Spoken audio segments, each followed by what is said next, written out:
Well, the story of Jimmy Gralton is a true story. I mean, he was a real person, and what you see happened to him in the film really happened.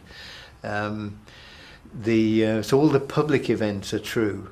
The people in the community, we've obviously we don't know exactly who was there. So Paul Laverty, the writer, has written the characters that we imagine would have been there.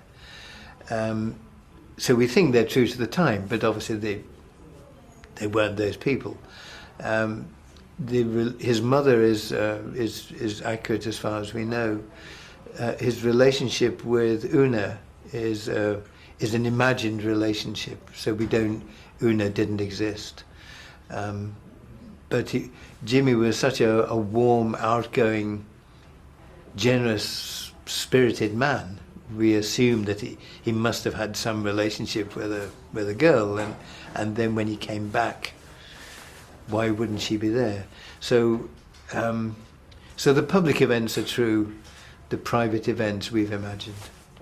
Yeah, I think the situation then is very similar to now. The situation then, they'd had the financial crash in 1929, and that was followed by mass unemployment, by the depression of the 1930s, which we know brought us the dictators.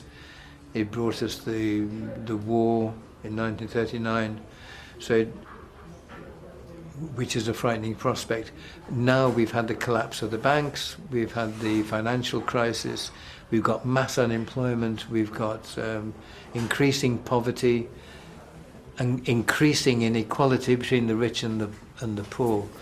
So the events are very parallel, and we know capitalism moves in these cycles. You know, boom and catastrophe, boom and depression. So we've had the same cycle, and we're seeing the same problems emerge, you know, of populist parties of the far right. So it's a dangerous time. Well, the hall was just a small hall, actually, about probably twice the size of this room, and a small group of people. But within it, it was a free space where people could dance to the music they chose. They could have fun without someone telling them what to do. They could learn poetry, music, art. They could learn a craft, woodwork. They could play sport. And it was a free space. And that's the important thing that people have always struggled for, the space to be who they can be. And of course, those who want to exercise authority fight it. There was the church and the landowners, and that alliance between economic power and religion, it was very powerful then, and it still is.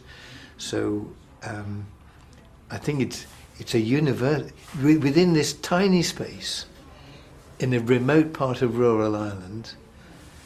You have this struggle that is universal.